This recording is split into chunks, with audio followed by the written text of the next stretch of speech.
Bonjour à toutes et à tous. Eh bien, écoutez, avec Stéma, nous sommes très heureux de vous accueillir sur cette vidéo. Donc, chaque samedi ici, on fait l'exercice ensemble. Donc, je prends le relais de Stéma ici qui nous donne un tirage chaque lundi. Je reprends donc tout ce qu'il a pu nous expliquer et tout ce qu'il a pu décrypter avec ici la trame de son tirage. J'observe toute la semaine, ça revient à ça, tout ce qui se produit, tout ce que l'on vit de façon individuelle, en duo avec Stéma, et puis au travers de tous les échanges, tous les partages, toutes les expériences, donc des choses qui sont plus privées dans le sens des parcours, des discussions, des événements tout court, hein, ça sort aussi ici du cadre de ce que l'on peut accompagner. Les commentaires m'aident aussi beaucoup. Et donc, globalement, on va dire, on met tout dans un panier. Et j'essaye de regarder ici quelle est la tendance, qu'est-ce qui se dégage, en tenant compte évidemment des passages ici plus, on va dire, plus collectifs. Donc, le sens des astres, les différentes positions importantes. Si on est dans des passages énergétiques, certaines lunes, des changements d'angle solaire. Et puis, on tire une tendance. Donc c'est une discussion, c'est quelque chose évidemment qui ne fait pas valeur ici de vérité, c'est celle que j'interprète et ce partage ici est fait avec Stéma et donc on définit des grandes lignes et après je me laisse aller ici à l'intuition et je me laisse aller à vous expliquer les choses telles que je les ressens sur l'instant. On a une citation sur laquelle on s'appuie pour avoir ici une connexion au verbe. Et puis chacun s'inspire, pioche, prend ce qui lui parle, utilise cette vidéo comme une ressource à partir de ce qu'il est dans l'instant présent. Donc ce qui est important, c'est de garder en tête que ces capsules, ce sont des choses qu'il est important de revisiter. Selon ici vos progressions, c'est une bibliothèque qui peut être de fait utilisée comme telle. Donc si effectivement vous êtes très connecté aux énergies présentes, ça nécessite l'écoute sur l'instant, de bout en bout, pour intégrer une vibration en particulier, au moins une fois. Et ensuite, vous pouvez repiocher donc, ici dans la bibliothèque à partir de ce qui refait sens pour vous dans le moment présent, ce que vous avez besoin d'ajuster, ce que vous avez besoin de compléter. Chacune des écoutes vous apportera des éclairages ici différents, tout simplement parce que votre champ d'observation bouge, change, tout comme votre vibration. Votre ouverture de conscience s'élargit à mesure que vous progressez. Et donc, visiter les choses sous un autre angle est une clé, évidemment, d'élévation qui est extrêmement importante. Et comme ici, la vie matérielle n'est faite que de cycles, vous aurez donc ici, à fréquence régulière, tout le loisir et l'occasion de revisiter ce qui vous parle le mieux. Donc, en dehors des cartes, sous format discussion, on se laisse aller évidemment à poser des questions. Si vous trouvez ici qu'il y a des points qui nécessitent d'être ajustés, je prends les points et je les travaille ici pour ajuster, pour adapter certains messages. Et d'une manière générale, pour soutenir ici ce travail, le meilleur des moyens reste effectivement les likes. Et même juste un petit coucou me fait toujours plaisir, de manière à ce qu'on dynamise ici tous ensemble le contenu de la chaîne et que les vidéos puissent circuler auprès de celles et ceux ici qui en auraient besoin. Allez, je vous retrouve tout de suite pour le thème de la semaine. Et puis, écoutez, démarrons cette séance du jour. Alors, cette semaine, on va continuer ensemble à travailler autour du mécanisme du poisson, puisque le soleil ici se trouve toujours dans cette partie-là du ciel. Il est toujours positionné ici avec Mercure, donc la communication, dont on a parlé la semaine dernière, puisque cet aspect-là de la communication était un peu bloqué ici par la Lune. Donc la Lune a changé de position. On va y revenir parce qu'on a beaucoup d'influence lunaire ici dans le fond de notre trame énergétique, en tout cas des choses qui sont très intérieures, qui continuent ici à se libérer, à venir à nous. Mais donc effectivement, le Soleil et Mercure, ici, nous poussent à de nouvelles façons de s'exprimer, on va le dire comme ça. Et donc, renforcer ici dans l'énergie du poisson, il y a vraiment des choses qui sont finalement, on va dire dans l'ordre des choses assez établies, qui peuvent ici justement être remis en question. En fait, c'est ça l'avantage, c'est qu'on a la possibilité, durant tout le temps que va durer ici le processus du poisson, d'avoir des formes d'inversement entre ce que l'on avait jusqu'à présent peut-être pressenti à l'intérieur de nous, compris de nous, certaines limites aussi que l'on s'impose, la façon que l'on a de se percevoir en fait en règle générale, puisque c'est ce qui imprime finalement la manière dont on perçoit le monde. Donc on est toujours dans ce processus, évidemment. Le reste des planètes n'a pas tellement bougé, hein. L'astre qui bouge le plus, c'est la Lune. Mais tout ce qui touchait en fait à la configuration telle qu'on l'a expliqué la semaine passée reste dans cette même veine. Donc on a les mêmes planètes aux mêmes endroits. Et il y a la Lune ici qui vient simplement ajouter un côté beaucoup plus dynamique aux énergies et donc notamment aux énergies intérieures. Donc lorsque on a finalement un amas quelque part qui finalement met comme une empreinte, hein, c'est l'idée, c'est-à-dire que cet amas qui est entre le Verseau ici et le Poisson nous amène ici des ressources pour vraiment travailler dans un angle. Alors j'ai presque envie de dire et un seul, parce que c'est ça en fait la conséquence, c'est que notre attention est beaucoup tirée ici sur une forme de dynamique qui de fait vient à nous, à la possibilité d'être visitée et à la possibilité d'être transformée. Et l'énergie la plus serviable dans ce sens-là, c'est la Lune, qui elle en fait est dans un mouvement dynamique quasiment permanent. La Lune, on en a parlé durant notamment l'hiver quand on avait fait des capsules sur les planètes. Ce qui est intéressant, c'est qu'elle tourne comme ça ici autour de nous et finalement tous les 3 jours quasiment, elle est positionnée dans un nouvel angle de la roue astrologique. Donc c'est un astre qui est très rapide et le changement intérieur, puisque c'est son énergie, elle est là pour faire travailler notre intériorité, est vraiment celle qui caractérise le plus le cycle. En fait, cette notion de cycle dont on parle beaucoup évidemment parce que c'est la façon dont on peut saisir la ressource, elle est ici vraiment très liée au circuit lunaire. Donc toute cette énergie ici qui, alors en un sens, est aussi bien intérieure qu'extérieure, c'est-à-dire que la Lune, selon l'endroit où elle va se situer par rapport au Soleil, elle va éclairer des zones extérieures où elle va impulser des énergies intérieures. Et entre les deux, on a quand même 4 points ici sur lesquels elle travaille le plus, donc pleine lune, nouvelle lune, hein, intérieur, extérieur, mais également ce fameux passage sur le côté, donc le premier quartier et le dernier quartier. On a beaucoup parlé de ces fameux 4 points ici de la roue astrologique, 4 éléments, 4 points, 4 phases lunaires majeures. On a beaucoup de 4 en fait, ascendant, descendant qui se combinent à fond de ciel, milieu de ciel. Donc tout se fait en fait dans l'angle ici d'une portion qui se divise en 4 parts et la Lune en fait nous aide dans son cycle de 28 jours à relier en fait ces fameux points à l'intérieur de nous. Donc énergétiquement on travaille 3 points parce que c'est ce que l'on travaille dans le sens de la ressource, mais c'est pour servir comme un 4e point ici qu'est l'ancrage. Donc la Lune fait ce travail à l'intérieur de nous et tout autour de nous et elle nous aide à comprendre la valeur, le sens des cycles et la valeur de ce que ça nous apporte. Donc on va faire un focus évidemment sur elle cette semaine parce qu'elle nous a un peu bloqué en fait la semaine dernière quand elle est passée ici dans sa phase de pleine lune. Elle s'est mise face au soleil, ça c'est plutôt habituel, mais elle s'est mise dans l'opposition avec Mercure, ce qui a pu chahuter.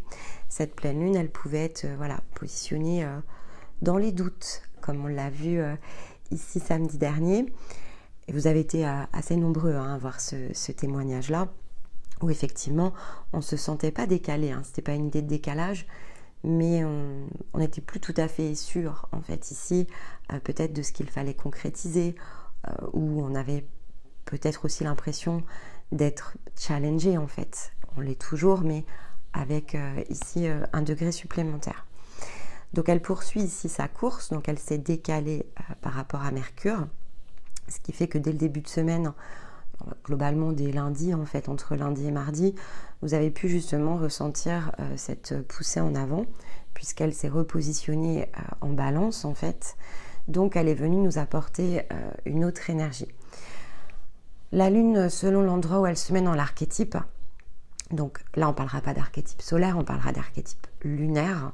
Donc le soleil nous fait travailler un angle beaucoup plus physique en fait, donc des situations de vie, des comportements, des actions bien sûr, l'énergie aussi, hein, l'énergie vitale. Donc la mobilisation de nos efforts va venir plutôt avec le soleil dans l'action. Mais la lune en fait ici visite les archétypes dans un sens lunaire, donc plutôt un peu comme la face cachée, hein, c'est ce qui ici est dissimulé dans le sens de l'archétype. Là où elle se positionne, elle va évidemment pas avoir la même forme d'influence. Il y a des lunes qui sont plus propices selon les archétypes lunaires pour nous faire travailler de manière peut-être plus consciente. C'est-à-dire qu'il y a des énergies qui vont être plus ou moins neutres, il y en a d'autres qui vont être plus positives et d'autres de fait qui vont être plus négatives. On va se sentir plus dans certains aspects négatifs et parfois plus tirés vers le positif. Il y en a d'autres qui sont donc neutres, qui nous permettent de revenir un peu au point d'équilibre. Évidemment, il y a une influence par rapport à votre propre programmation, donc ça ne va pas se faire de la même façon chez chacun, mais tout comme le soleil, on peut tirer comme ça des grandes tendances. Donc la balance, c'est une énergie qui est plutôt neutre, en fait. Ici, dans le sens de la lune, c'est quelque chose qui nous aide justement à ressentir plus de justesse après un passage en Vierge et notamment dans la teinte qu'elle avait sur la pleine lune. On peut avoir été un peu bousculé. Le passage en balance relibère. On retrouve ici, en plus ça fait face de fait au bélier dans lequel on va rentrer, donc on retrouve comme un point d'appui. Donc pendant 3-4 jours, vous avez pu ressentir cette semaine un nouveau point d'appui. Et puis ensuite, elle a migré donc plutôt entre jeudi, vendredi, dans le Scorpion. Là, elle est plus sous tension déjà avec le Scorpion. Donc en plus, le Scorpion, c'est le totem que l'on avait pour les énergies lunaires, justement, ici dans le sens de ce que l'on avait pu commencer à décrypter. Elle s'était combinée ici, cette énergie du Scorpion, avec le soleil en Poisson. Donc, de fait, ici, il y a une résonance assez particulière jusqu'à la fin de semaine qui peut vous faire ressentir un peu de tension, c'est possible, parce qu'il y a une forme de nettoyage intérieur. Vu qu'elle est en Scorpion, elle a cette énergie de mue, de transmutation, et donc elle vient se conjoindre ici, alors en un sens avec le soleil, parce que ça forme ici, on va dire, une interaction dans le sens de l'élément eau. Donc elle peut venir ici révéler parfois certaines tensions si on n'est pas forcément conscient justement de ce qui se produit. Elle peut nous tenir peut-être un peu éveillés, par exemple, parce que on a quelque chose à l'intérieur sur lequel on nous demande de réfléchir. C'est pas toujours visible, ça peut provoquer quelques insomnies, ça ce sont des choses qui se produisent, ou des réveils très tôt, enfin peu importe. Les nuits peuvent se raccourcir. Si quelque chose doit être mis dans l'angle de votre regard, ça se fait plus facilement quand les choses sont libres d'être reçues, et donc on est dans la réceptivité. C'est ça aussi, la réceptivité. C'est d'être en capacité d'écoute. Donc il y a des moments dans la journée où c'est plus favorable. Quand on fait nos routines, on est quand même concentré sur l'objectif, par exemple de pouvoir préparer sa journée. Et donc, comment on le fait après, c'est variable chez chacun, mais c'est vrai qu'il faut essayer un maximum de se garder quelques minutes d'ouverture pleine, entière, sans projection, pour voir un peu ce qui se passe. Ça aide à justement éviter d'être en réceptivité à d'autres moments. Donc c'est plus conscient, ça peut être de fait accompagné différemment. Quand on a justement des journées qui sont assez actives et qu'on n'a pas toujours le temps ici de peut-être prendre un temps dans la journée pour méditer, pour laisser aller ses pensées, etc. Forcément, il faut que l'information trouve son chemin. Et donc, ça peut venir favorablement la nuit, parce que la nuit, on a le corps au repos. Donc, ce qui est extrêmement ici, c'est la condition idéale, en fait, le corps au repos pour pouvoir recevoir de l'énergie. Le cerveau est comme déconnecté. En fait, en tout cas, il est déconnecté de la réalité. On n'est plus en projection physique ici. On est plutôt en projection intérieure. On dort, en fait. Donc, quand on dort, on a le regard forcément qui est tourné vers soi, parce que les paupières sont closes, etc. Et donc, c'est globalement à ce moment-là que tout se restructure. Donc le sommeil, évidemment, a ici une ressource clé de nous permettre d'assimiler ce qui a été fait dans la journée. Mais donc, si vous êtes déjà intéressé au cycle du sommeil, il y a la zone plutôt de récupération, avec effectivement la partie la plus profonde de notre sommeil. Donc c'est à ce moment-là en fait que se restructurent les choses à l'intérieur de nous. Notre corps prend du repos, on recharge en fait ici les batteries, et en même temps il y a des zones ici qui travaillent pour comme classer en fait ici les informations à l'intérieur de nous. Et puis il y a une zone qui est appelée notamment le sommeil paradoxal, qui est donc une zone ici plutôt de réceptivité, parce que là en fait on est plus dans un sommeil profond, donc les zones ici sont quasiment entre deux plans. On n'est pas réveillé pour autant, mais on n'est pas dans un profond sommeil. Donc on est dans un entre-deux. En fait, ici, on est quasiment conscient déjà. Donc ce sont des instants en fait nocturnes, alors qui se reproduisent, hein, d'accord. On alterne en fait sur toute une nuit, on va alterner le sommeil profond et le sommeil paradoxal. Donc ça fonctionne.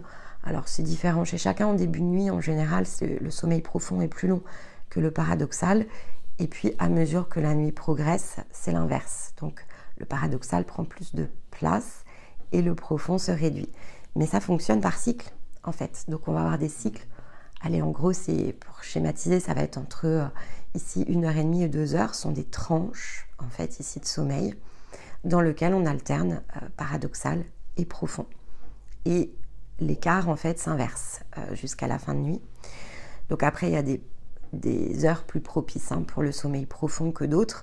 D'ailleurs, c'est pour ça que les personnes qui vont être décalées dans leurs horaires, notamment, peuvent avoir de plus grandes difficultés ici de récupération, parce que c'est pas propice en fait quand il fait jour de dormir.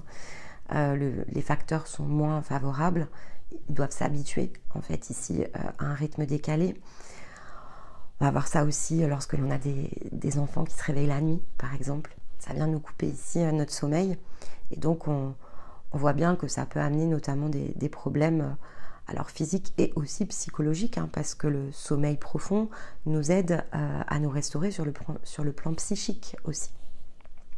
Donc vous connaissez tout cet effet, c'est pas l'objectif ici de la vidéo, mais c'était pour le rapprocher en fait ici du cycle lunaire, donc de comprendre que là effectivement avec une zone en Scorpion, il y a des parts de nous sous tension, qu'on en ait conscience ou pas. Il peut y avoir cet effet un peu plus de vigilance.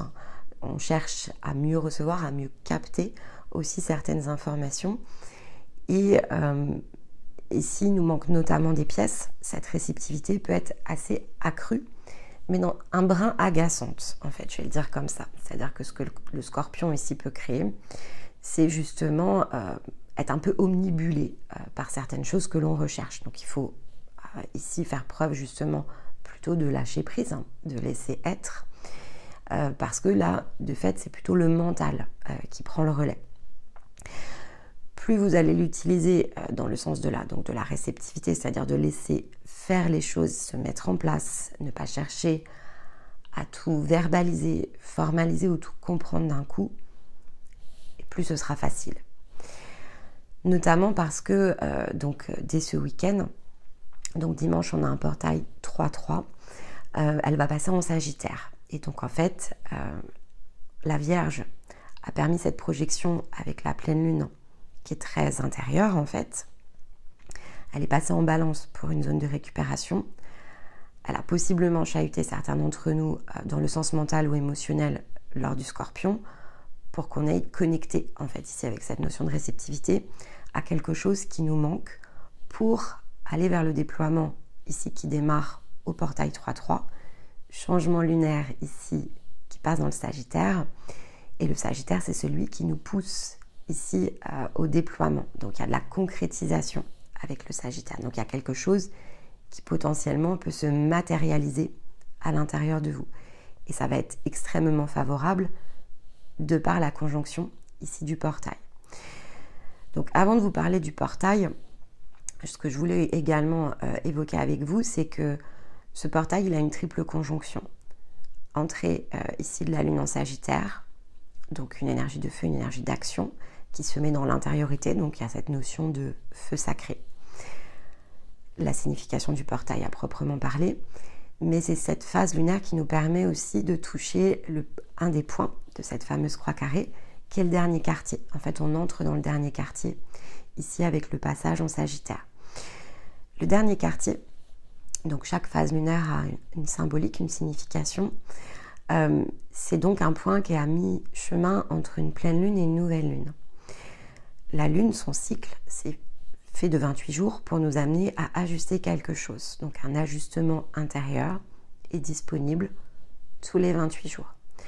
Tous les 28 jours, on a une nouvelle lune qui va nous impulser. Ici, une nouvelle énergie. On repart dans un cycle. La lune se recharge de l'énergie vitale du soleil et elle nous relance dans une roue. Le point de mi-parcours, c'est donc ici la pleine lune, où elle s'éloigne le plus ici du soleil pour projeter. En fait, elle se place ici derrière la Terre, quelque part. En tout cas, bon, la Terre est au centre entre le soleil et la lune. On va le dire comme ça, c'est plus simple. Et donc, elle vient projeter à travers nous, tout comme le soleil ici nous traverse dans l'autre sens. Donc, on reçoit comme un aller-retour, en fait, intérieur, extérieur. Donc, elle nous révèle quelque chose en nous. Le dernier quartier, donc là pour faire des ajustements, le premier quartier est là pour commencer. Ici, quelque chose dans le sens de l'action. L'énergie prend place à la nouvelle lune. On commence à mettre en œuvre ici, sur le premier quartier. On teste l'effet de l'intériorité à la pleine lune. Puis on ajuste dans le dernier quartier. Et on recommence avec la nouvelle lune. S'il fallait mettre des questions sur le dernier quartier, qu'est-ce qu'il est le plus favorable ici de visiter vis-à-vis de nous-mêmes? Donc, comment poser en fait ici une réflexion? Ce qui est important, c'est, lors du dernier quartier, c'est de se souvenir d'où on vient. Donc, dans le sens d'un circuit lunaire, se souvenir, voilà, quelle était ma position lorsque la nouvelle lune était en Verseau. Qu'est-ce que depuis finalement 21 jours, globalement, je travaille. Est-ce que je peux ici comprendre ce mécanisme? Et est-ce que je peux le faire à mesure que je progresse de plus en plus consciemment? Quelque chose s'impulse à la nouvelle lune de façon assez automatique ou moins mécanique, ça après c'est chacun. J'ai commencé à engager quelque chose, une transformation intérieure, une métamorphose. Après, tout va dépendre du cumul des cycles, en fait. Donc là, on est globalement, on arrive sur le dernier cycle, ici avec la nouvelle lune en Poisson. Donc ici, on est quasiment dans quelque chose qui se termine et qui recommence ensuite dans le sens de l'équinoxe avec le Bélier. Donc la rétrospective peut être bien sûr plus large que le simple dernier quartier, mais c'est comme si on avait engagé la dernière roue. Donc voilà, il y a ces fameux points qui se relient, et ça c'est bien le processus du Poisson. Et là, la Lune nous parle de ce que l'on ressent, en fait, dans le sens intérieur. Comment je ressens les choses de façon différente? Comment j'agis autour de ça? Qu'est-ce que j'ai réussi à faire jusqu'à présent? Qu'est-ce que je ne pensais peut-être pas faire et que finalement j'ai réussi? Et peut-être que j'ai réussi à concrétiser des choses depuis la nouvelle lune en Verseau. Il y a peut-être ici des changements très drastiques dans ma façon d'être, ma façon de me comporter, ma façon de penser, ma façon de ressentir. Donc ce qui est important, c'est d'où je viens. Première des questions. Quelle version en fait de moi-même, parce que ça c'est la question qui suit, je vais pouvoir maintenant aller chercher, parce que j'ai besoin de comprendre quelle était cette version de départ, faire état de la version présente et voir en fait ce qu'il me reste ici à ajuster. Parce que le dernier quartier, c'est celui qui amène un changement de direction. Donc l'ajustement intérieur doit amener, à partir de tout ce que finalement je sais déjà, c'est comme un changement de direction prévisible, hein. C'est pas quelque chose normalement qui est censé nous surprendre. Si on fait les choses dans l'instant présent et toujours de façon très consciente, quand arrive le dernier quartier, on sait exactement ce qu'on a à faire. Mais entre les deux, on doit s'apprivoiser ici, autour de ça. Donc, à partir de tous les efforts produits, de toutes les observations neutres, en fait, que je vais être amenée à porter de plus en plus, où j'en suis, c'est un point d'étape, en fait. Et normalement, si je regarde ce qui s'est produit en 21 jours, j'ai cette capacité à voir le réglage que je dois opérer jusqu'à la nouvelle lune. Donc c'est finalement, je teste mon mécanisme, ça revient à ça. Je tire parti de mes expériences et je teste quelque chose, donc j'apprends ma leçon. Hein. Je tirer parti ici de ces expériences, c'est ça, il y a des leçons ici qui ont été acquises. Il y a des choses qui ont changé dans mon regard. Donc, je travaille autour de ça. Et à partir de ça, je vais avoir de plus en plus la capacité, et ça c'est quelque chose que vous devez travailler en fait, de plus en plus la capacité de percevoir les changements de direction qui sont de fait en train de devenir de plus en plus prévisibles. Donc, évidemment, tout se passe dans le présent, mais la somme du présent permet quand même ici de voir dans quel angle les choses s'orientent, parce que je décrypte en fait de plus en plus le jeu, les interactions, mes positions, mes actions, mes réactions, etc., etc. Et c'est de cette manière-là, en fait, ici, puisque c'est à partir de moi que je le fais, on est en énergie lunaire, donc c'est toujours à partir de soi.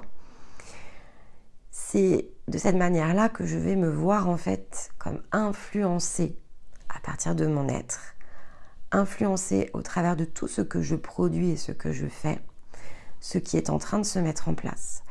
Parce qu'à chaque instant, finalement, je suis dans un environnement, je fais les choses au présent, j'impulse, je m'attache à ressentir, puis à décider, à définir, à déterminer.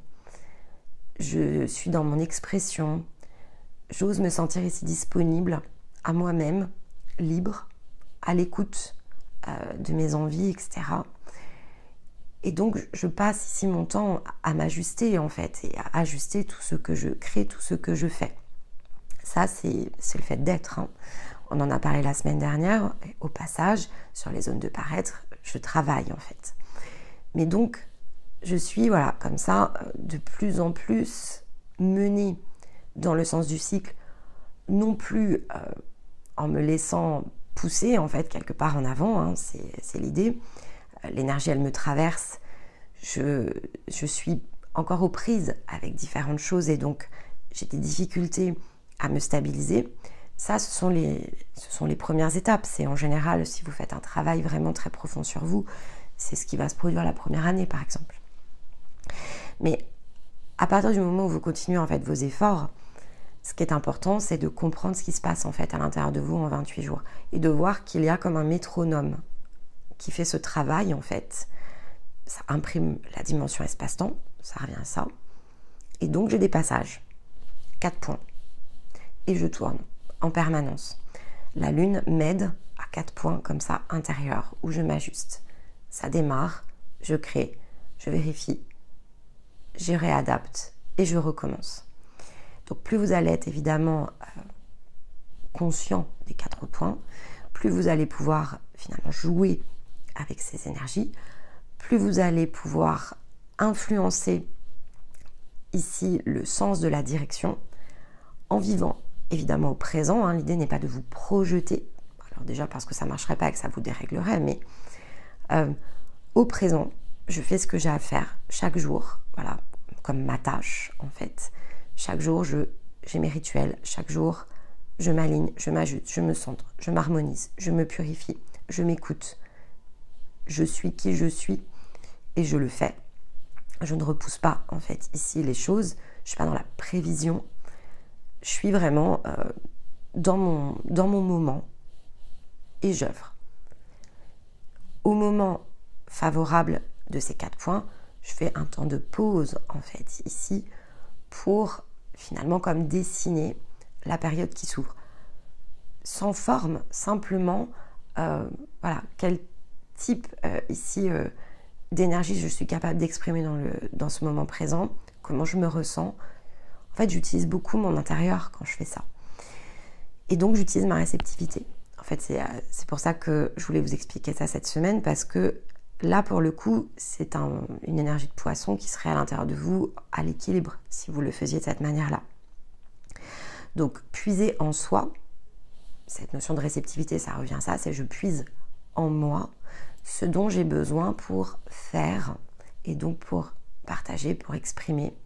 Donc là, on rentre bien dans l'idée de la communication qui était la carte de Stéma. Et les choses, c'est pas que je les maîtrise en fait, mais je me sens placée à l'équilibre de mon propre centre et je sais utiliser le métronome. Et ça, c'est le portail 3-3. En fait, le portail 3-3, c'est celui qui nous aide à ressentir comment chaque chose, en fait, ici, se produise. Pourquoi se produisent-elles? Pourquoi il y a un timing? Pourquoi il y a des cycles? Et ça nous rappelle, même lorsqu'on ne le comprend pas, de façon pleine, entière, complète, pas encore. Ça va vous prendre du temps, évidemment, à pouvoir être développé. Mais on s'inscrit, en fait, ici, dans ce décryptage des cycles tout au long de l'année sur la chaîne pour cette même raison. Mieux vous aider à comprendre le sens de votre propre métronome, vous aider à comprendre le sens de chacune des énergies lunaires solaires, pour que lorsque vous reviendrez ici l'année prochaine dans le Poisson, au prochain portail 3-3, vous puissiez ressentir justement ce que je suis en train de vous expliquer. Non pas dans le sens de connaissances qui ont été transmises, mais dans le sens d'expériences qui sont en train d'être vécues. Et là, vous allez pouvoir appuyer un sacré gros morceau de votre socle. Donc, chaque chose se produit dans un temps donné. Non pas parce que c'est écrit de la main de quelqu'un ou édicté, c'est pas cette idée-là en fait. C'est parce que l'énergie est canalisée à certains endroits et orientée dans le sens de certains archétypes de portail, ici spécifiques.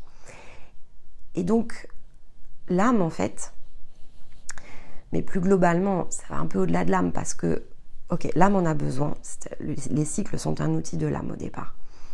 Mais on en a besoin aussi dans le sens de la dimension physique, parce que dans la dimension physique, il y a cette notion d'espace-temps. Donc, on a besoin pour pouvoir travailler d'avoir des points d'appui. Donc, au-delà de l'âme, en fait, ce sont des points d'appui, ce sont des points de développement, dont l'âme a besoin parce que c'est de cette façon-là qu'elle peut jouer, c'est comme un encadrement ici des jeux. Quand ensuite on transmute l'ensemble et qu'on est dans l'énergie de la conscience, on n'a plus besoin en fait ici de ces espèces de garde-fous. On sait les utiliser en fait. C'est-à-dire que tous ces points au départ sont là pour comme restreindre, contraindre, mais en même temps sont aussi surtout des opportunités. Hein. Ce sont des points de passage collectifs, tous ces passages-là. Donc, ce sont des points sur lesquels accrocher en fait un travail individuel et en même temps, c'est quelque chose qui est une ressource qui, lorsqu'elle est libérée, nous permet vraiment de progresser dans une dimension de temps. Et donc, c'est ça le portail 3-3, c'est nous rappeler, c'est pas une contradiction, c'est juste remettre les choses justement au point de juste équilibre. Pour certaines raisons et jusqu'à un certain point, on a besoin de ces métronomes parce qu'ils sont soutien de notre inconscient. Plus on est de fait dans sa conscience, et moins on en a besoin pour ce côté sécurité, et plus pour ce côté maîtriser, en fait, ici les ressources et les potentiels. Et donc c'était très visible, on va décrypter évidemment les cartes de Stéma, mais là c'est clairement la combinaison qui était sur l'âme, affranchissement, prière. C'est exactement le portail 3-3. C'est comment modifier ici notre rapport à la réceptivité, à la croyance de nombreuses choses que l'on peut avoir. Et la plus grande des croyances, en fait, ici, donc, qui quelque part va prendre différentes formes, elle est dans l'idée du timing, en fait. Je pense que c'est une des plus grosses croyances, mais vous me direz hein, dans les commentaires, mais je pense que c'est une des plus grosses croyances, ici, que l'on sait avoir dans le sens des cycles du timing. On dit tout le temps le timing est parfait, voilà, donc c'est ça en fait. Sauf que c'est un très grand raccourci. Donc j'espère évidemment que cette vidéo va vous permettre de ne plus prendre le biais du raccourci et de justement comprendre la ressource ici qui est inestimable et qui se situe derrière. Après, c'est chaque chose en son temps, ok? Parce que là, on revient bien dans l'espace-temps. Il y a des parties, en fait, ici, tant que vous n'êtes pas libéré dans le sens de l'expression de l'être, qui vont être bloquées parce que ce sont des programmations individuelles. Donc, il nous faut évidemment déprogrammer donc l'âme au départ, ok, donc ça c'est les premières étapes des parcours, et puis à partir du cycle 5, on déverrouille les cartes natales. Donc, quand je dis l'âme, en fait, ça aussi c'est une programmation, mais quand je dis l'âme, c'est tout ce qui bloque la réceptivité de l'âme, donc les guérisons, en fait, parce que c'est là où sont les énergies. C'est même pas, même si elles étaient libérées, en fait, on ne pourrait pas s'y connecter parce qu'il y a les blessures. Donc, une fois que tout ça c'est guéri, qu'on est rassemblé, en fait, que toutes nos petites pièces de notre âme sont rassemblées, qu'on est bien à l'équilibre de notre axe, c'est là où on commence la libération, justement, de ces fameux cycles dans lesquels tous les astres viennent jouer, mais qui ne sont pas pleinement accessibles, en fait, dans le sens de l'individu. Parce que c'est lié à une somme ici d'expériences qui a été réalisée, donc tout n'a pas encore été effacé. Vous avez été programmé en fait sous contrainte pour pouvoir justement apprendre à tirer parti de vos expériences et puis dépasser, hein, tout simplement. Donc la notion de cycle est bien une forme de cloche pour pousser en fait les zones de dépassement. Et dans le sens collectif, pour donner le métronome ici d'un timing que l'on puisse ensuite utiliser pour dérouler les libérations successives. Donc le timing est parfait, oui, mais il y a une raison en fait ici pour ça. C'est parce que c'est un outil. C'est pas quelque chose qui est, comment je vais dire ça, comme on avait la prière, je pense que vous voyez ce que je veux dire derrière. C'est pas quelque chose qui est extérieur en fait, en réalité. C'est une façon de créer un ensemble, mais c'est pas extérieur. C'est pas quelqu'un qui joue ici avec le temps. C'est des positions d'espace-temps. C'est très différent. Bon, après, il faut forcément du temps pour développer cette pensée-là, pour nourrir cette réflexion, mais c'est important cette semaine d'avoir l'information à disposition, de voir comment, évidemment, ça se reflète avec vous, mais voilà, cette fameuse notion de métronome, c'est le portail 3-3, donc il nous faut ici pouvoir en parler.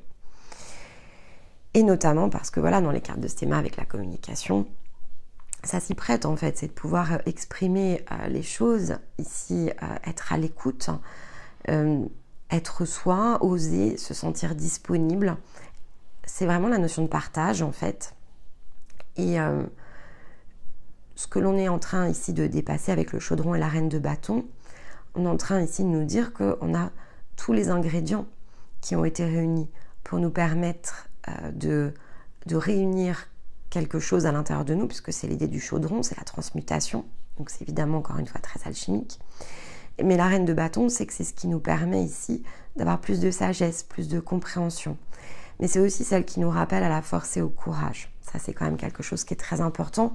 Donc cette notion ici de timing parfait, les choses sont ce qu'elles sont, elles seront toujours finalement très bien soutenues. La réalité, c'est que oui, bien sûr, mais dans le sens des cycles, c'est pas quelque chose qui peut être franchi de façon collective, en fait. Donc ici, la reine de bâton, c'est ce qu'elle vient nous repointer du doigt. Elle vient nous rappeler que c'est à nous de faire preuve de force et de courage.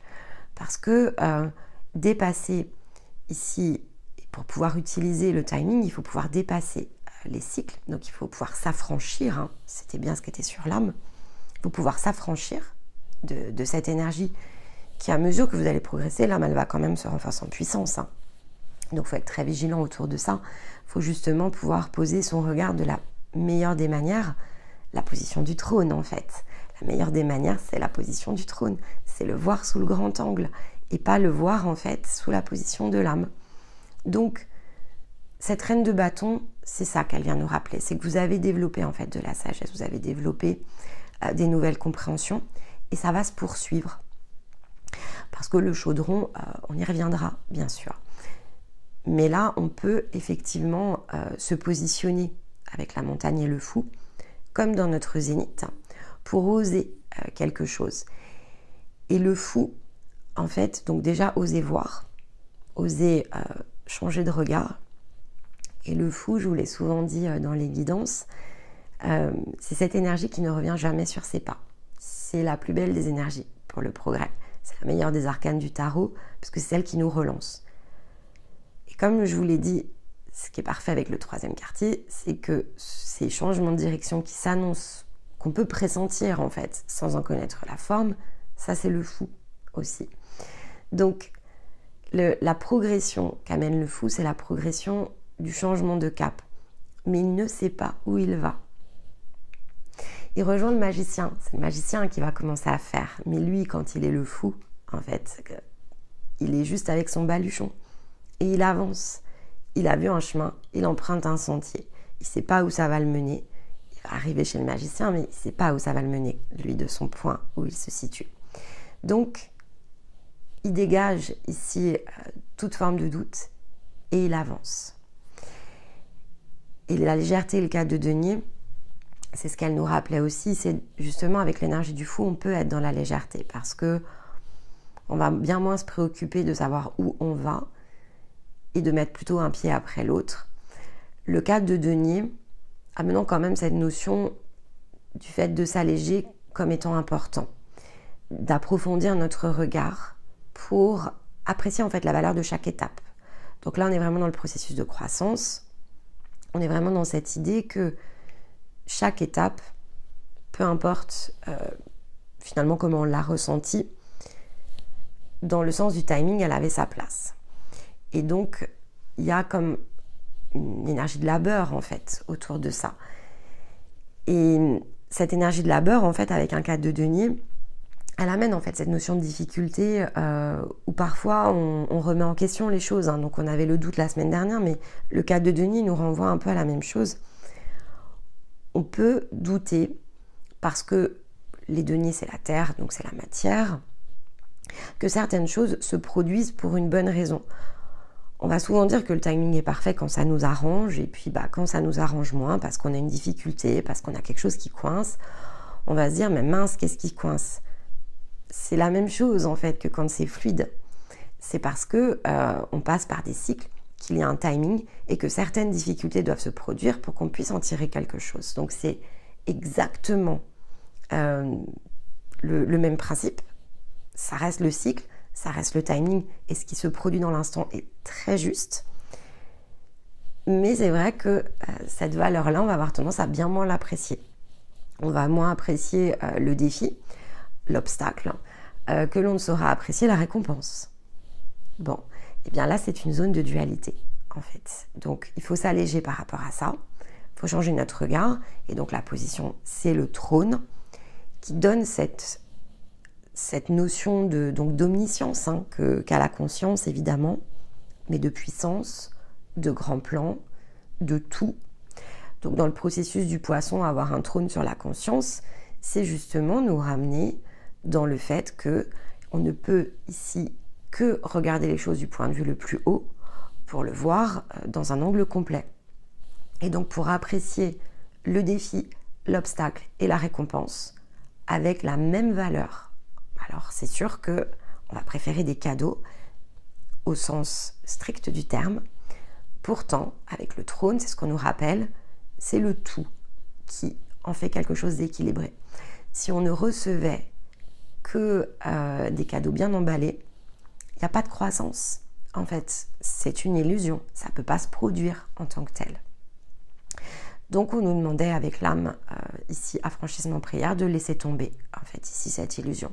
Parce que ça, il n'y a que l'âme, en fait, qui peut l'amener. Cette impression de ne pas mériter les choses, de difficultés, d'obstacles.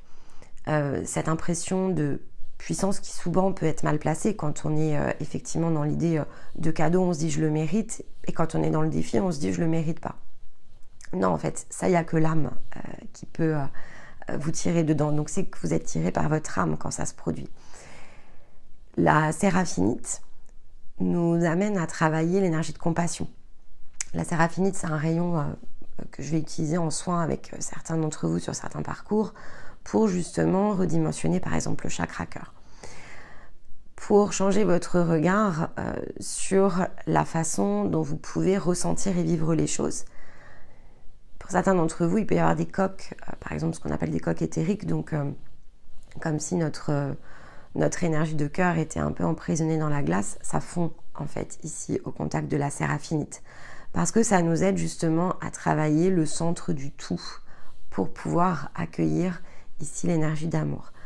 Donc cette combinaison, elle est évidemment extrêmement puissante parce que dans le sens de tout ce qui nous entoure, on est bien dans cet apprentissage qu'est le poisson autour de la manière dont on peut recevoir, percevoir, apprendre, dans la manière où il faut trouver les zones d'illusion pour s'en affranchir, les croyances, même celles qui nous paraissent pas des croyances, vous voyez, comme le timing. Peut-être que pour certains d'entre vous, vous ne l'aviez pas identifié en fait comme une croyance. Pourtant, c'en est bien une, en soi, c'en est une, parce qu'elle n'est pas abordée de façon rationnelle. En fait, tout ce qui touche à la croyance, c'est tout ce qui n'est pas abordé de façon rationnelle. Je crois quelque chose parce que j'ai besoin que ça existe, en fait. J'ai besoin de me dire que le timing est parfait. Non pas parce qu'il l'est, en fait, mais parce que j'ai besoin d'y croire. C'est ça, en fait, la croyance. C'est ce besoin de se raccrocher à quelque chose parce que s'il n'existe pas, ça peut vouloir dire que les choses n'ont pas de sens. Et donc, c'est un mécanisme en soi d'illusion. Parce que tout a un sens et on ne devrait pas toujours chercher le pourquoi ça en a. Pas dans l'instant, en tout cas, on devrait se dire chaque jour qu'on fait les choses et que tout a un sens. Et que ce sens-là, le soir même, on ne le saura peut-être pas, en fait, le remettre dans le bon ordre. Mais que ce moment va se produire. Parce qu'on fait un pas. Et c'est la seule manière de vivre l'instant présent de façon pleine et entière. C'est de ne se tracasser pour rien. Si par exemple, je vais vous donner un exemple très matériel, puisqu'on est dans les deniers, vous recevez ici une facture où vous avez une dépense qui n'est pas prévue. Alors dans ce moment-là, évidemment, vous le percevez comme un défi. Peut-être que le mois qui a précédé, vous étiez très confiant par rapport à ça, par rapport au côté matériel, je me sens en sécurité. Et au moment où ça tombe sur vous, en fait, c'est comme un coup dur. En tout cas, vous pouvez le percevoir comme un coup dur. Dans l'angle ici de l'âme, vous allez le percevoir comme un coup dur. Vous vous dites, non, mais là, j'avais pas besoin de ça, en fait. J'avais pas besoin de cette dépense. Oui, c'est à ce moment-là qu'il va falloir lâcher parce que vous ne savez pas, finalement, ce qui va se situer derrière. Donc, le simple fait de vous cristalliser sur quelque chose qui sort, en fait, alors que tout ce qui touche ici à la zone d'abondance, y compris financière, c'est quelque chose qu'il faut laisser circuler librement, en fait. À chaque fois que vous allez avoir peur, en fait, parce que c'est ça, ça revient à avoir peur de manquer. J'ai peur de manquer d'argent à ce moment-là. Donc, j'ai peur que certains de mes besoins ne soient pas satisfaits. Vous allez bloquer, en fait, le retour. Parce que si ça sort, en fait, ça rentre et inversement. Parce que c'est ça, la justesse des choses, des cycles et du timing. Donc, si vous vous dites que tout arrive toujours comme il faut, non pas parce que quelqu'un est en train d'appuyer sur des boutons, mais parce que vous vous dites que finalement, tant que vous restez dans le centre et à l'équilibre, eh bien, les choses ne peuvent être que prévisibles, pas dans votre sens ou à votre avantage, mais dans le sens de ce que vous êtes, donc dans le sens de l'être.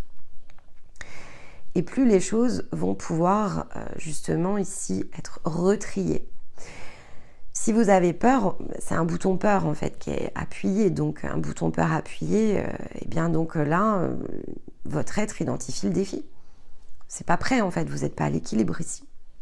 Vous avez le sentiment que les choses se mettent comme des bâtons dans les roues, au lieu de vous poser la question de pourquoi ça tombe. Après, vous pouvez avoir une forme de réflexion en fait autour de ça, c'est tout. Il ne peut pas y avoir de bonne ou mauvaise réponse dans un exemple aussi bateau. C'est juste le mécanisme qu'il faut enclencher.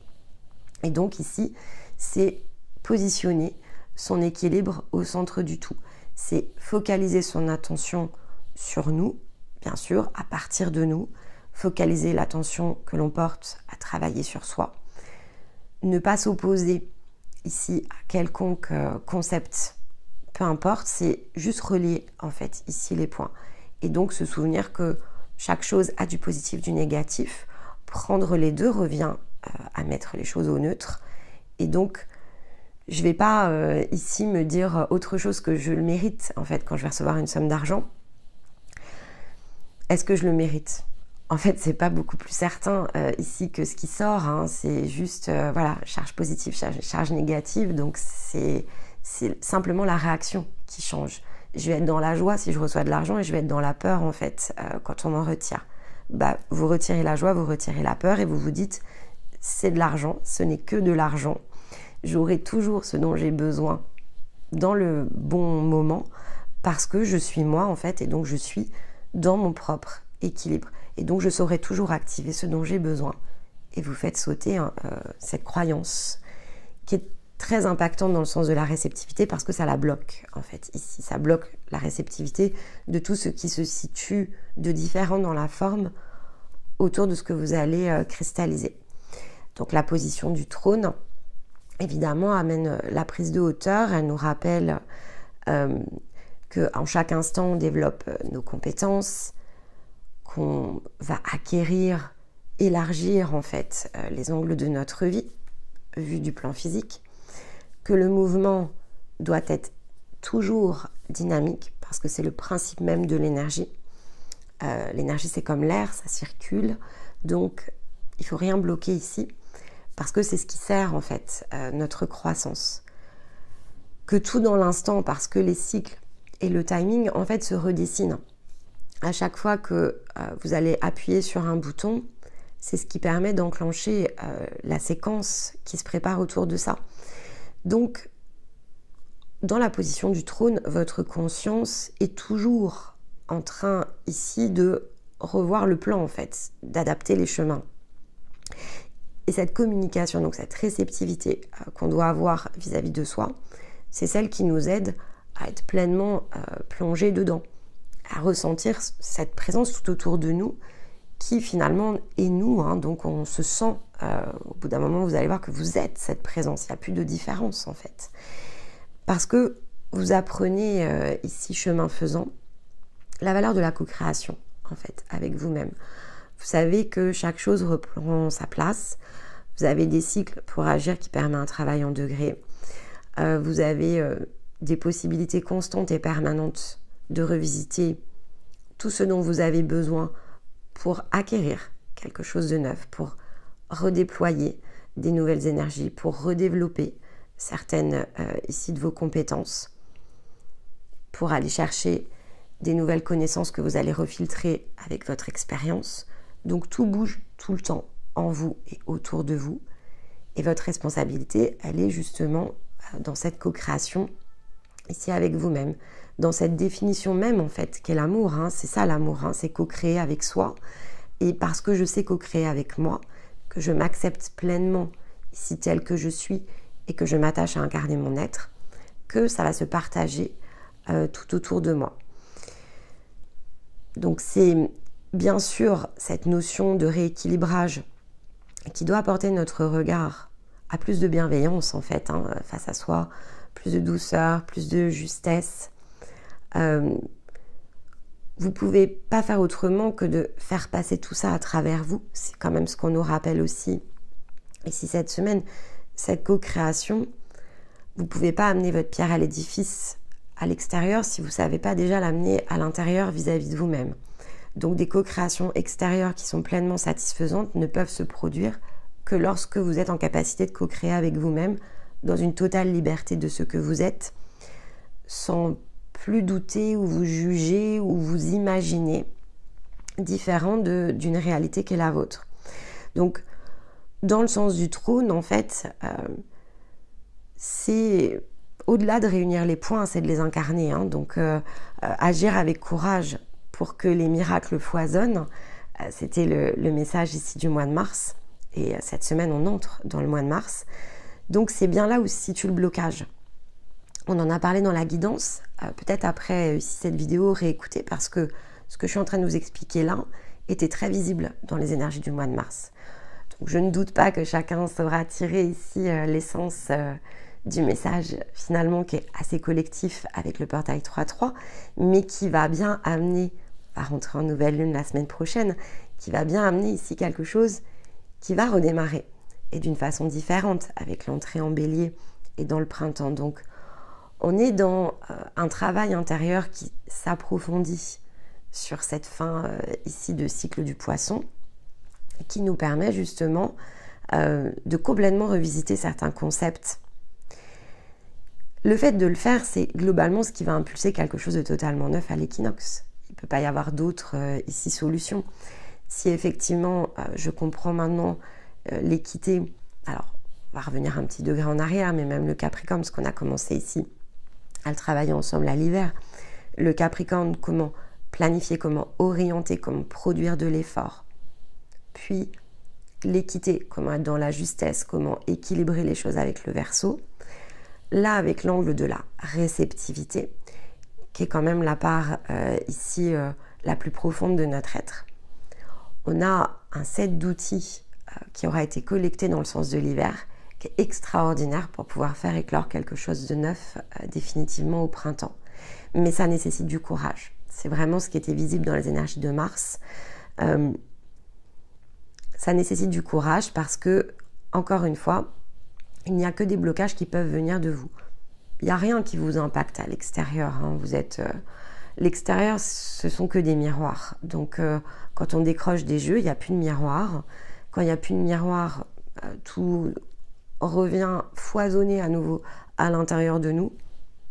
Et il n'y a rien qu'on ne se sente pas ici en capacité de faire. Ce dont on a besoin ensuite, c'est effectivement du feu du Sagittaire, dans le sens des 3e degrés, pour pouvoir être totalement dynamique. De l'effort de production du Capricorne, parce qu'on a besoin que ça bouge, on a besoin de créer, on a besoin de travailler en fait, donc on a besoin d'agir et d'œuvrer.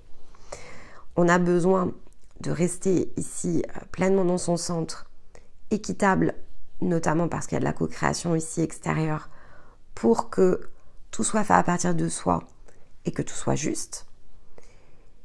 Et la notion de réceptivité, pour que tout ce qui s'exprime en fait ici au travers de notre énergie soit totalement aligné avec soi, dans aucune autre forme ici d'illusion que toutes celles que l'on a déjà dépassées, sans en recréer bien sûr.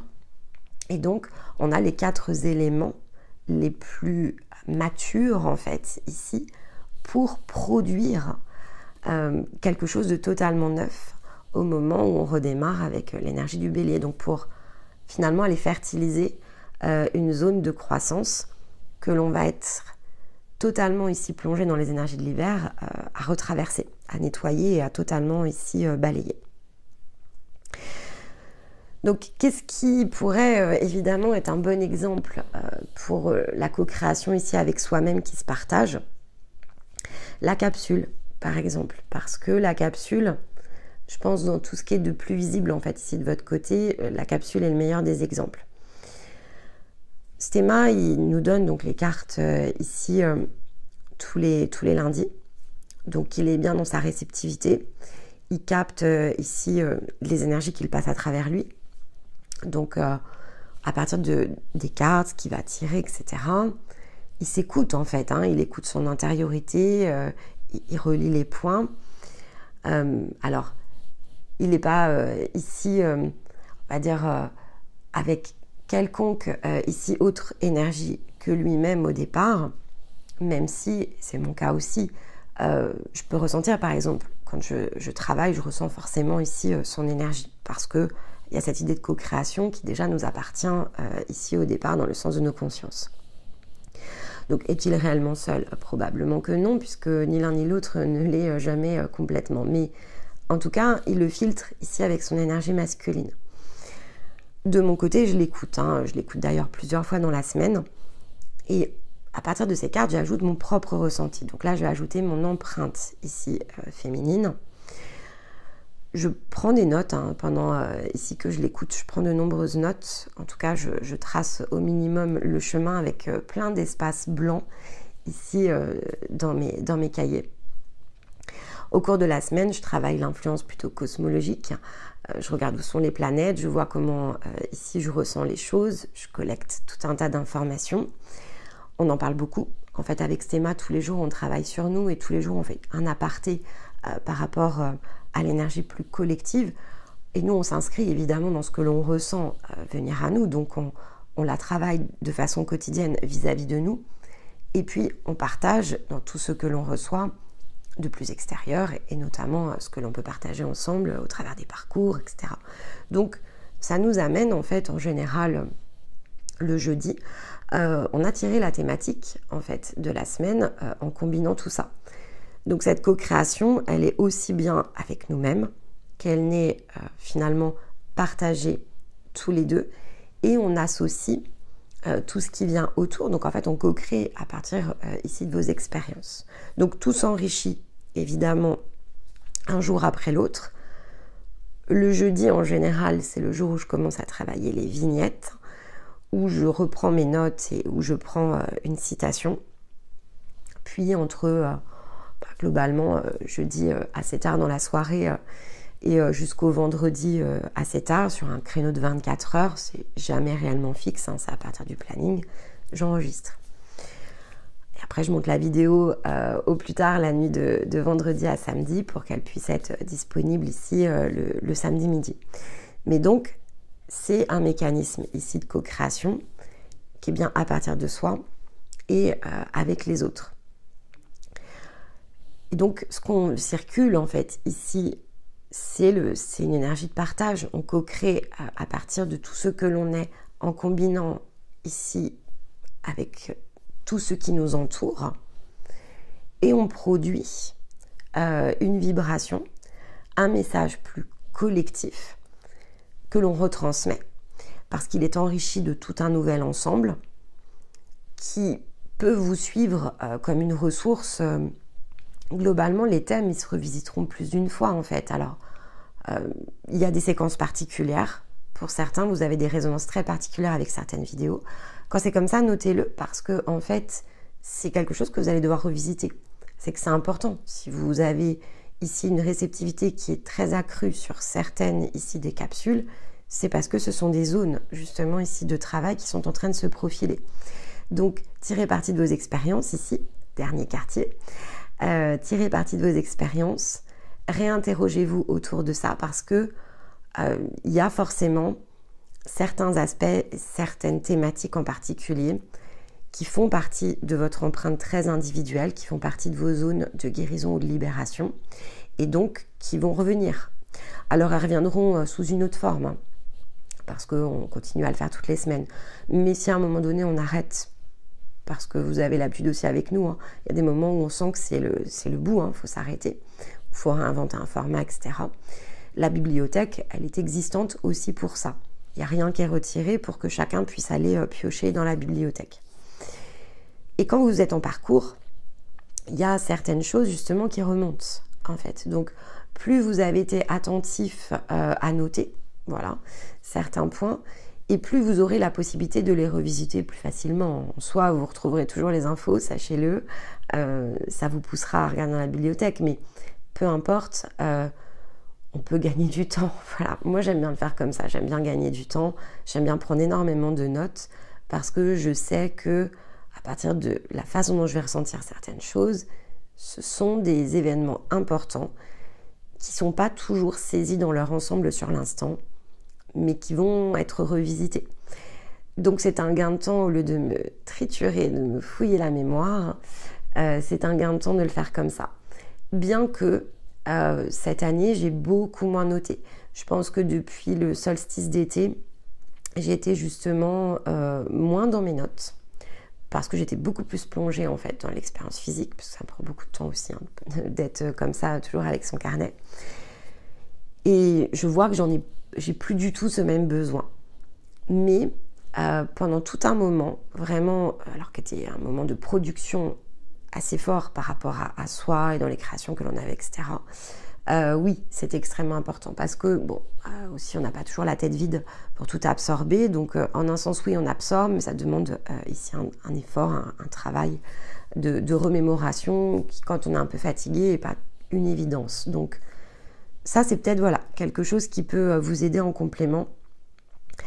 Comprendre voilà, qu'il y a toute cette zone ici qui est une zone de co-création qui a déjà été alimentée en fait par vos partages, par vos expériences et donc des choses qui peuvent vous aider à revenir. Et c'est comme ça que l'on co-crée.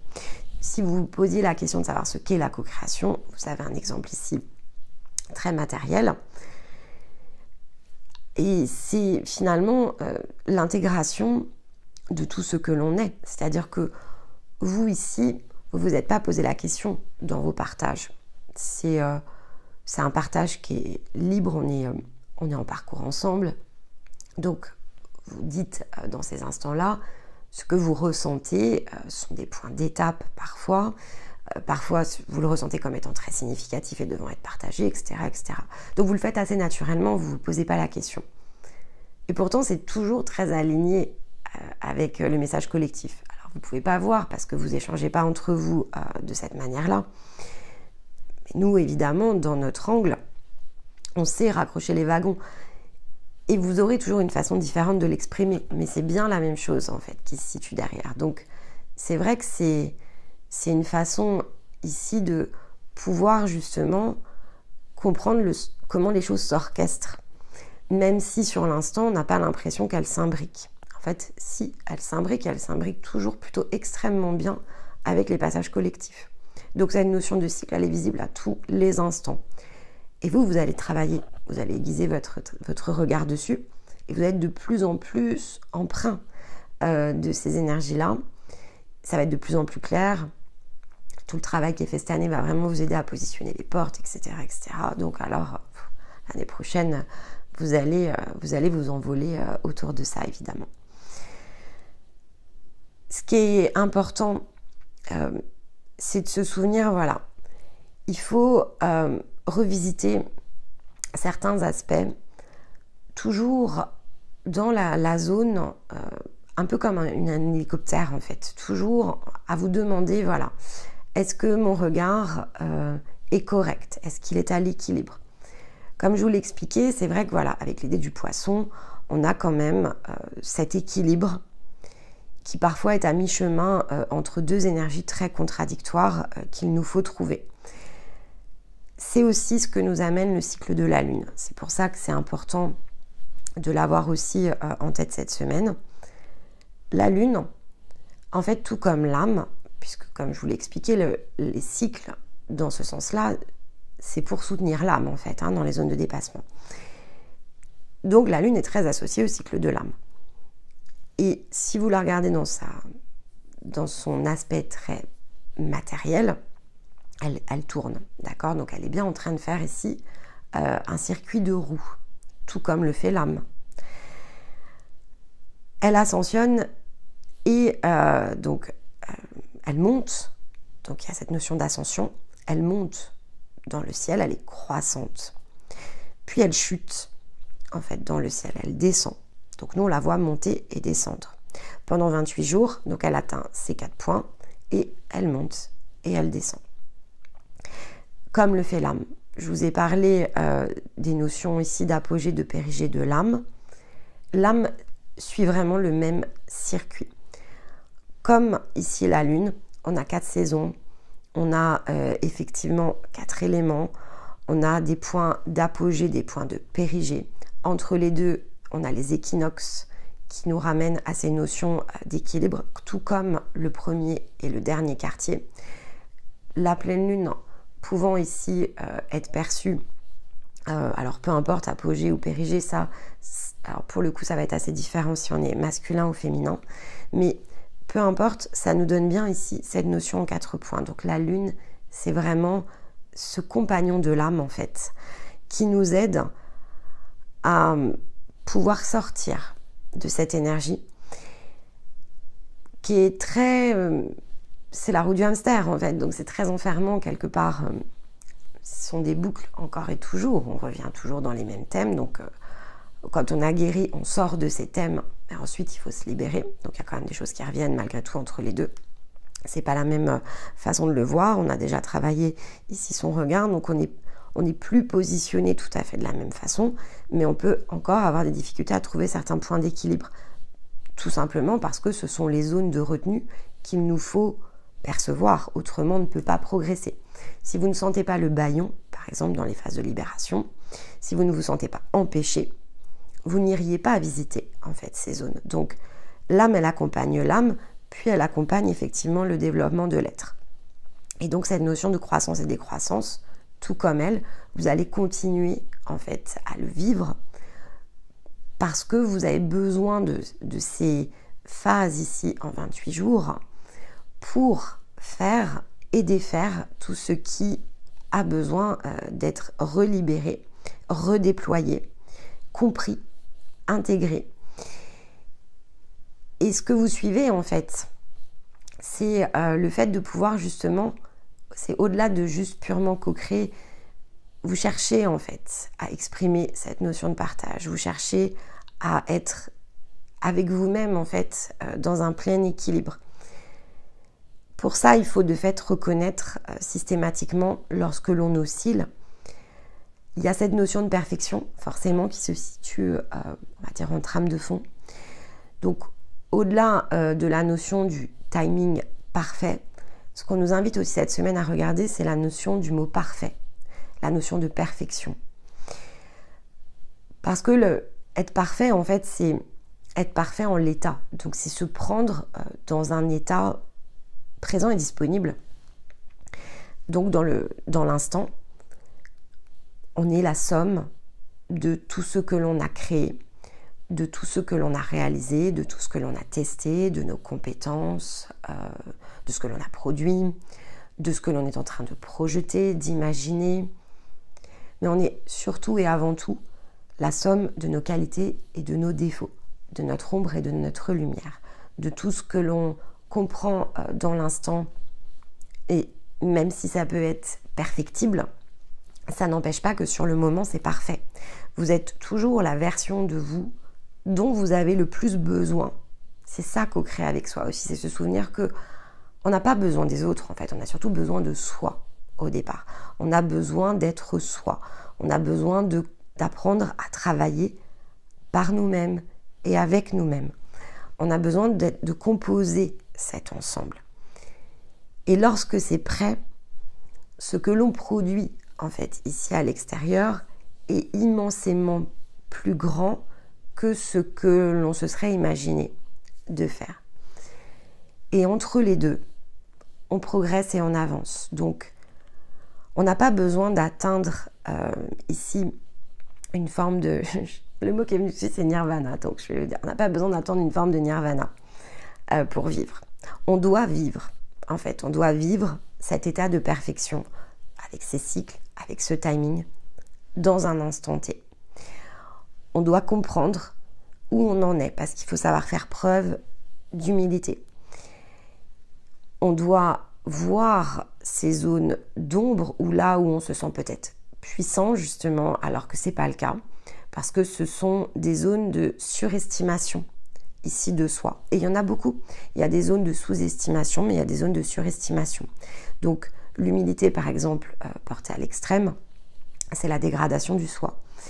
Mais lorsqu'elle n'existe pas, on est rapidement dans la surévaluation du soi. Donc, il faut trouver toujours cette zone au centre. Et lorsque, par exemple, on peut avoir un orgueil sur certains aspects qui gonfle, ça peut arriver. Parce que, effectivement, oui, dans un sens, au moment où vous êtes en train de faire une grosse libération, eh bien, on se sent un petit peu tout puissant dans le moment dans lequel ça se produit. On a l'impression d'avoir touché les étoiles, on a l'impression d'avoir touché le nirvana. Ça va redescendre en fait. Donc déjà, c'est normal, c'est l'effet d'une poussée en fait. C'est assez euphorisant, c'est une poussée vibratoire. On a l'impression d'avoir ouvert un champ de connaissances immensément grand. Et c'est vrai, parce que l'énergie, c'est du champ ici d'information vibratoire. Donc oui, c'est vrai, on a accès à des nouvelles ressources, on a accès à des nouvelles compétences, on va pouvoir déployer des nouvelles choses.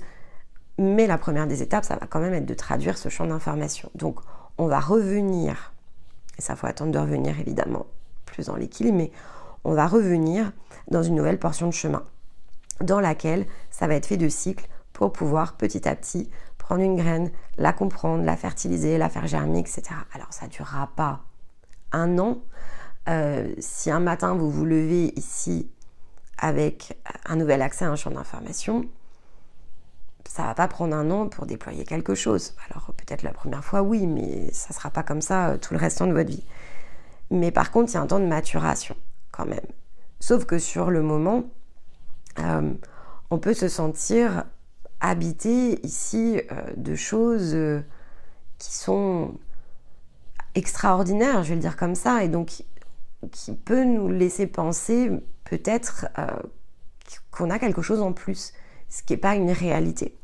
Et ça, il n'y a évidemment que l'âme qui vous l'amènera quand vous êtes dans votre conscience. Tout ça, ça saute. Mais ça, ce sont des énergies de blocage, ce sont des contre-courants. Parce que ce sont des poussées en avant qui laissent l'âme imaginer, donc affranchissement prière, qui laissent l'âme imaginer qu'elle est bien plus forte, en fait, ici, que tout ce qui se joue sur la matière. Et ça, c'est pas réel, en fait. Donc, perfection, oui. Narcissisme, non, par exemple. Humilité extrême, se dégrader, non plus. Il faut revisiter les choses toujours dans la justesse. Il faut accepter, donc il ne faut pas se culpabiliser, se juger. Il ne faut pas regretter, peut-être. Je ne sais pas si un jour on s'est emballé et qu'on s'est senti bien plus puissant que d'autres et qu'on a peut-être eu des comportements, par exemple, que l'on regrette. C'est pas nécessaire non plus. On prend la zone d'apprentissage et on voit comment on arrange les choses. On utilise le trône et on sait qu'on peut réadapter des choses en permanence. Parce que si on l'a fait en fait sur l'instant, c'était parfait aussi. On était en train de jouer un rôle dont on avait besoin de percevoir les contours pour mieux s'en séparer. Donc cette idée ici de contraire que ça implique, la notion de perfection donnant plutôt une idée de sphère, mais à l'intérieur de cette sphère, il y a des contraires. Et tout l'enjeu, en fait, d'un travail sur soi réussi, c'est de rester conscient de ça. C'est de rester conscient et de se dire, c'est un processus, c'est logique, je dois faire preuve de réflexion autour de ça. Je ne dois pas replacer ma croyance à l'extérieur de moi-même. Je dois impérativement trier.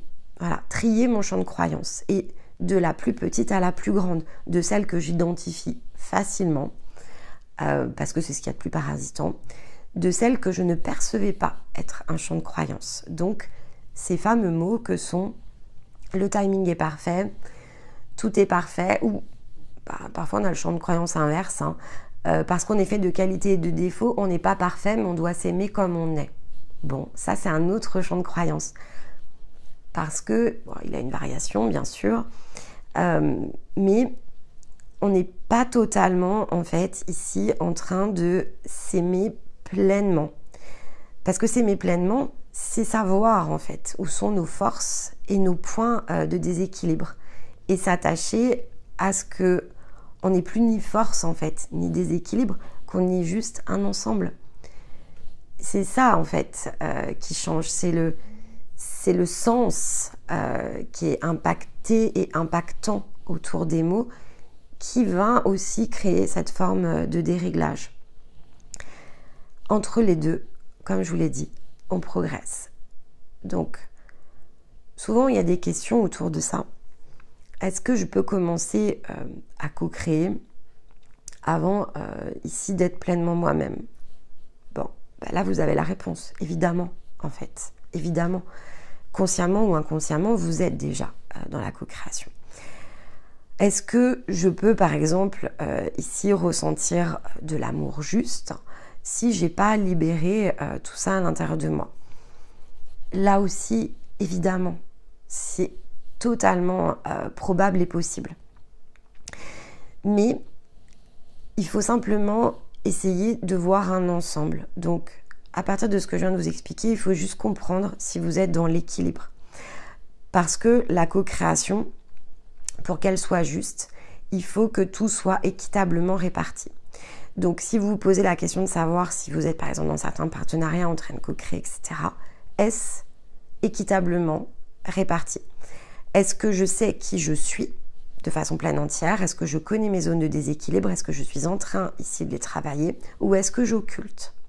Parce que autrement, vous n'êtes pour le coup pas dans la co-création. Vous êtes dans des illusions, vous êtes dans des jeux. Ça, c'est le premier point. C'est juste différencier, en fait. Et donc, c'est réfléchir autour de ça et différencier les zones où vous êtes comme en réaction automatique.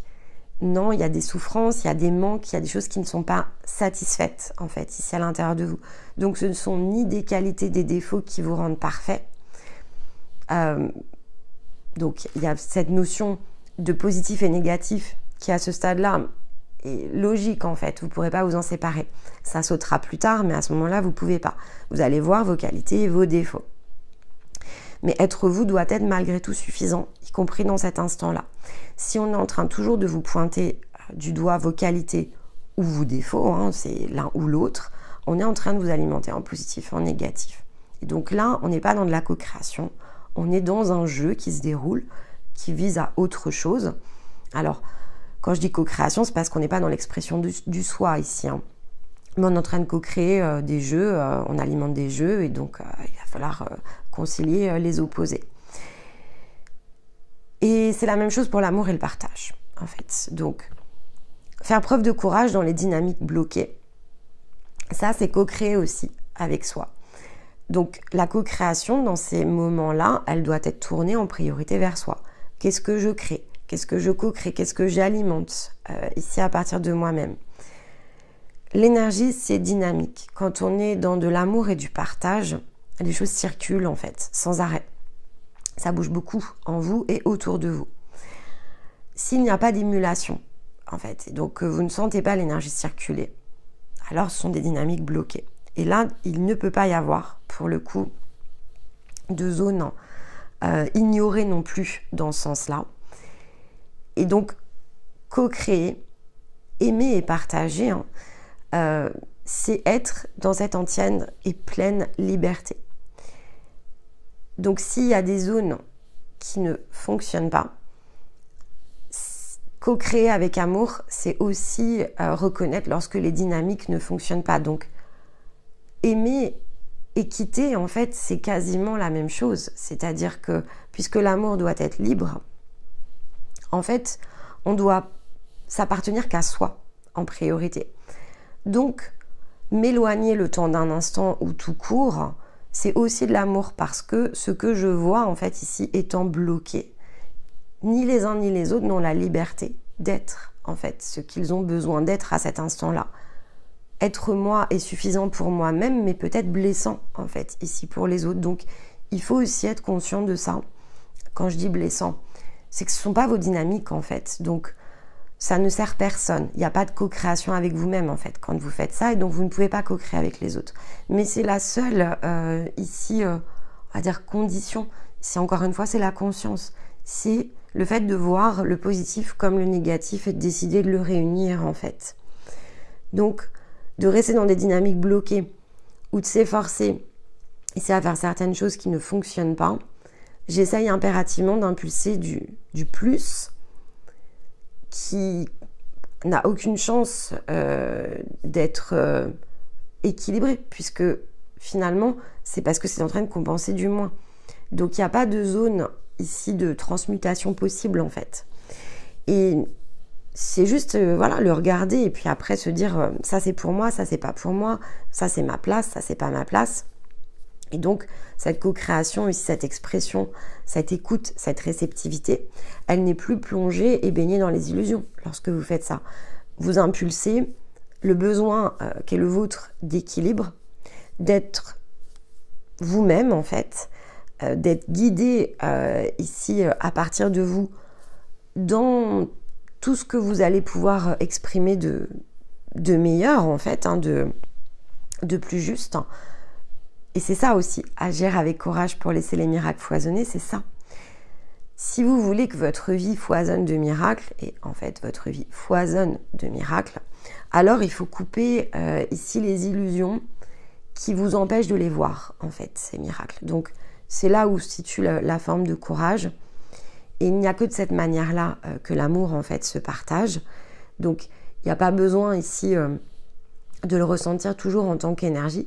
Ce qui est important, c'est de savoir que c'est juste ma place, le respect que je me dois ici, le fait de m'accepter pleinement dans cette zone de perfection, savoir que tout est question de cycle et de timing. Alors parfois, voilà, il nous faut nous éloigner pour mieux revenir, ça peut faire partie du cycle et du timing aussi.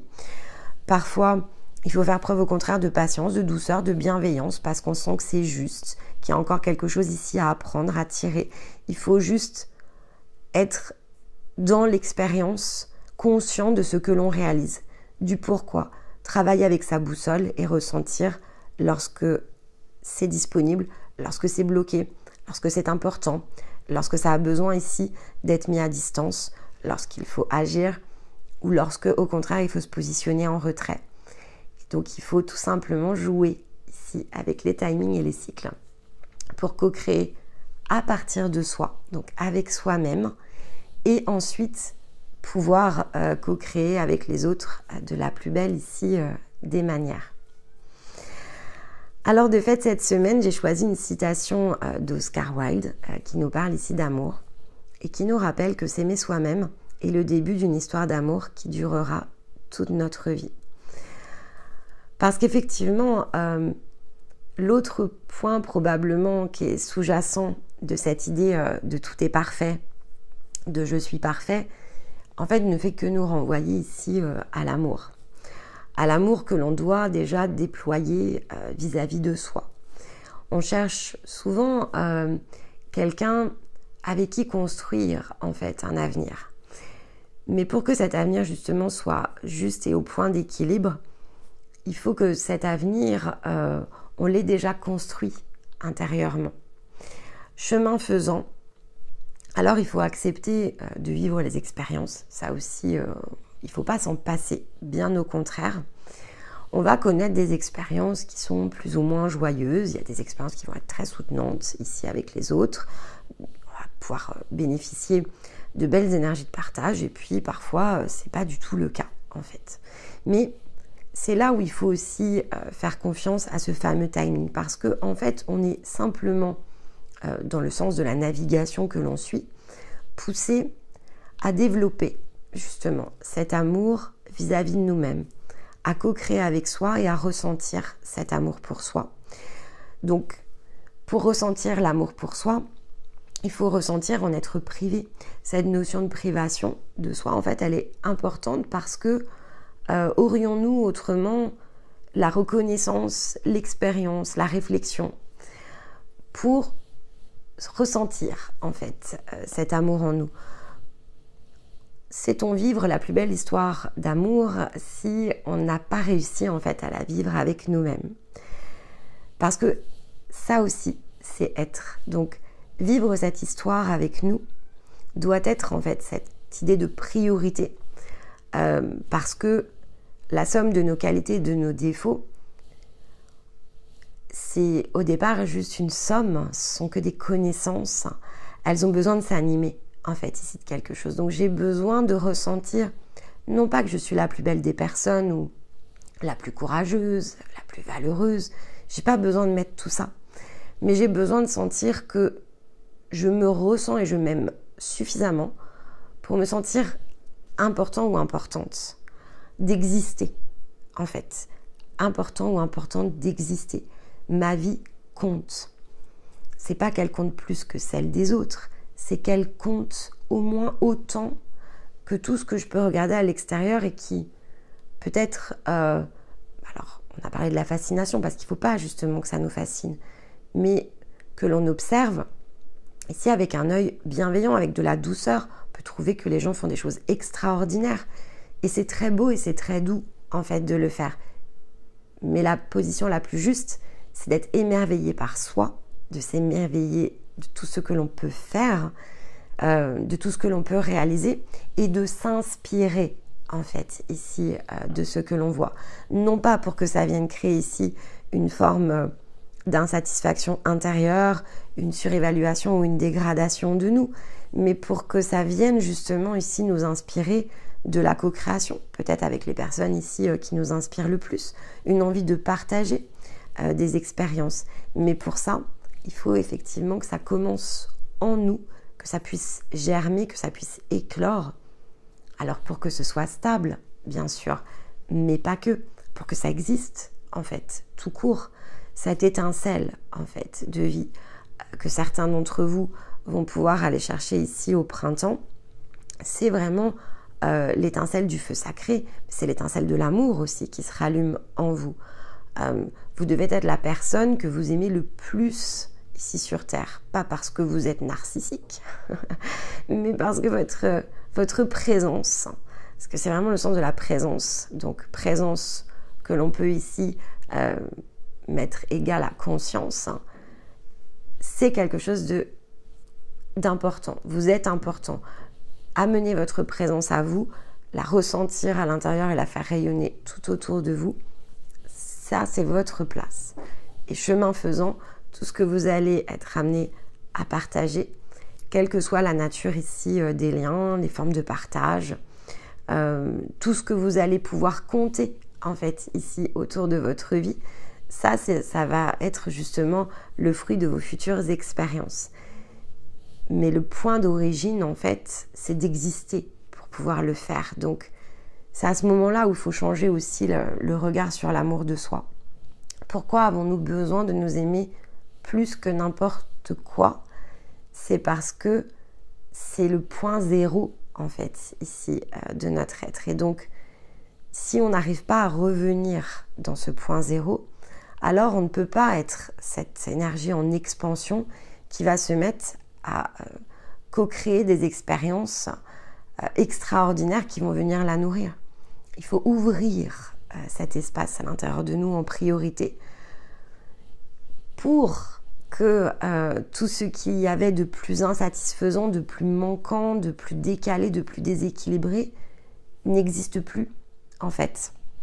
Parce que si vous revenez à votre propre cœur, à votre propre source ici d'alimentation intérieure de façon pleine, entière, complète, sans aucune autre zone de déséquilibre, alors tout ce que vous allez manifester finalement va être pleinement baigné de cet amour qui est le vôtre et qui va se mettre à rayonner tout simplement autour de vous. Donc vous êtes votre plus belle histoire d'amour, bien sûr, et ça peut durer toute une vie et tout un tas d'existences peut-être ensuite, peu importe. Et ensuite, c'est la co-création qui va vous aider à partager et à étendre cette histoire d'amour, la mettre au pluriel en fait ici, avec toutes celles et ceux que vous choisirez ici d'aimer de la même manière en fait que celle que vous vous accordez, cette énergie d'amour qui est en vous, cette estime, cette douceur, cette bienveillance. Après, elle n'a aucune limite à être partagée. Et peu importe le nombre de personnes pour qui vous ressentirez ce même amour, ils n'ont même pas forcément besoin, en un sens, de vous le renvoyer à cette même hauteur, et surtout s'ils sont eux-mêmes en plein déploiement. Mais par contre, vous allez pouvoir embrasser en fait ici leur énergie et les amener en fait dans votre propre cœur, non pas ici pour qu'ils vous mettent justement en difficulté, en conflit, etc. C'est parce que votre cœur il sera tellement grand que finalement vous pourrez les accueillir toutes et tous, pas vraiment à l'intérieur de vous, mais voilà, les entourer en fait ici de votre vibration. Et donc vous pourrez être dans ce partage, cette co-création, cet amour qui circule librement dans chaque seconde, finalement, chaque respiration ici du souffle de votre existence. Voilà pour nous cette semaine. J'espère que ça vous aura parlé, que ça vous a plu. J'ai conscience que voilà, c'est pas toujours évident, les notions s'approfondissent, donc n'hésitez pas à poser vos questions, n'hésitez pas à noter, voilà, sur votre petite tablette pour réécouter. Je vous retrouverai la semaine prochaine, donc ce samedi prochain, Pour ici la prochaine vidéo, on entrera en nouvelle lune. Donc la vidéo de nouvelle lune sera publiée en milieu de semaine pour anticiper justement ici, alors non pas les énergies, mais tout le travail et le mécanisme de redécryptage que l'on aura samedi prochain.